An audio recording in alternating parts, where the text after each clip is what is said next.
And so you're dealing with meeting new people, which is one thing. Then you're also dealing with the fact that there's debris on the ground and you've got to make your own shelter. Okay, I've just got questions of all things Survivor. First and foremost, why the hell would I do it? The key thing is I love games, right? And I've always been a fan of Survivor. And I think that it's one of the only reality TV shows out there that is pretty much just filmed. And it is what it is. You rock up on the island and you're literally just wearing what you're wearing. And it's quite confronting. You're standing with 12 people. You've never met them before.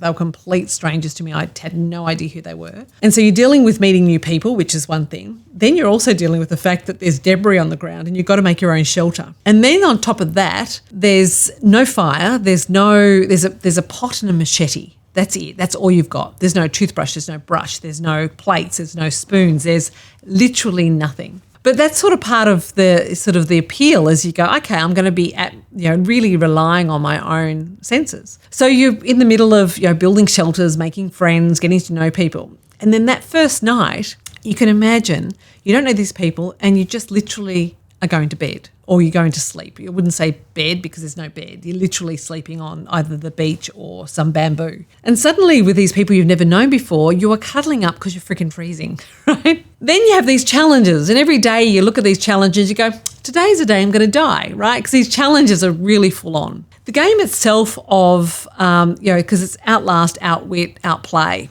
And so people go in there knowing that people are going to have to mislead you into certain areas. But luckily for me and for most people in there, normally you have a group of people that you are very loyal to.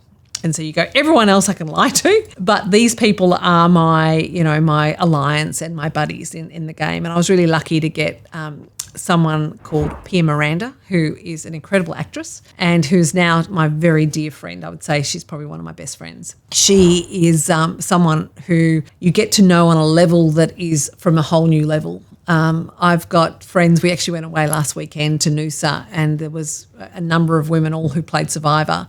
And we just have this connection that is deeper than any other relationship because you've gone through something that really breaks down those barriers of society and suddenly you are dirty together, you stink together, you sleep together, you eat together, you play games together and you challenge together. And so there is relationships that are bonded. I mean, our conversations, seriously, that we have are so on a whole new level. We certainly don't talk about the weather. We talk about everything that you could possibly think of plus some.